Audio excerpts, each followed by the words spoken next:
I took care of her dying dad, while she was busy cheating on me.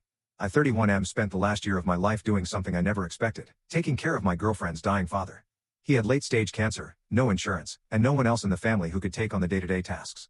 My girlfriend, Emma, 29F, told me she couldn't handle seeing him that way emotionally.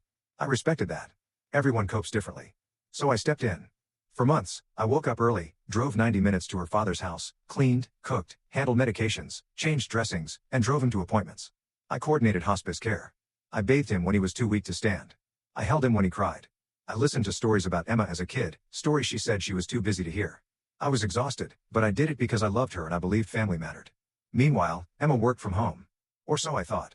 We barely saw each other, but every time I brought up how distant things felt, she told me, "You're just stressed. You're not present. You're making everything about you."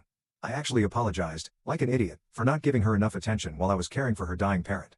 The night before her father passed, he asked me, "Son, are you and Emma doing okay?" I told him we were fine. He squeezed my hand and said, "Good. You deserve loyalty. Don't let anyone make you feel small." At the time, I thought he was just emotional. Now I think he knew exactly what his daughter was doing. After the funeral, I finally had time to breathe. Time to rest. Time to actually see my own girlfriend. But she wasn't interested. She started acting irritated whenever I tried to spend time with her. She'd snap at me for hovering. She'd stay out late, claiming she needed space after the trauma. She accused me of always being negative when I gently asked if everything was okay. Then one night, after she fell asleep, her phone kept lighting up with notifications. I wasn't trying to snoop. The brightness literally woke me. And I saw a name, Liam, yellow heart emoji.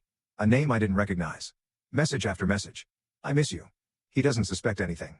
"When can I see you again?" My stomach dropped so hard I thought I was going to be sick. I opened the messages. She hadn't just cheated. She had been cheating for months, the entire time I was caring for her father, while I was bathing her dad, while I was sitting with him in the hospital, while I was driving back and forth across the state. She was with him. There were selfies, voice notes, plans to meet. Her complaining about how I was barely around, how she felt alone, how she needed affection. She told him I was too emotionally draining because of all the hospital stuff. I was literally caring for her dying father. I woke her up immediately.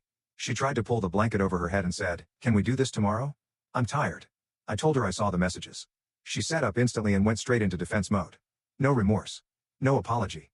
Just anger. "You weren't here. You were always with my dad. I was grieving alone. You weren't present in the relationship." I couldn't believe what I was hearing. I was doing the most selfless thing I had ever done. For her. She eventually admitted that she met the guy at her gym and things just happened. She said he made her feel seen. Meanwhile, she ghosted her own father during the worst months of his life. I told her to pack a bag and leave. She screamed that I was abandoning her during grief and that her dad wouldn't want me to give up on the relationship. I told her that if her father knew the truth, really knew, he'd be ashamed of her. She left, crying, texting me paragraphs about how I lacked emotional maturity, how she needed comfort, and how I was blowing one mistake out of proportion. Her sister called me later saying every man messes up sometimes, so I should forgive her one slip. A 9-month slip. What hurts the most isn't losing her. It's realizing how blind I was. How much of myself I poured into caring for her family while she was busy tearing apart the relationship behind my back. Her father was the only person who ever showed me real gratitude. And now he's gone, and I'm stuck with the pieces of the life I thought I was building with someone who didn't even respect me enough to stay faithful while I was helping her through the darkest time of her life. Now I'm left asking myself, was I stupid for trusting her? Did I let myself be used? Or is this just who some people are, loyal only when it's convenient, and quick to blame others for the messes they create? Because right now, it feels like I spent a year saving a family. Only for the person I love to destroy ours.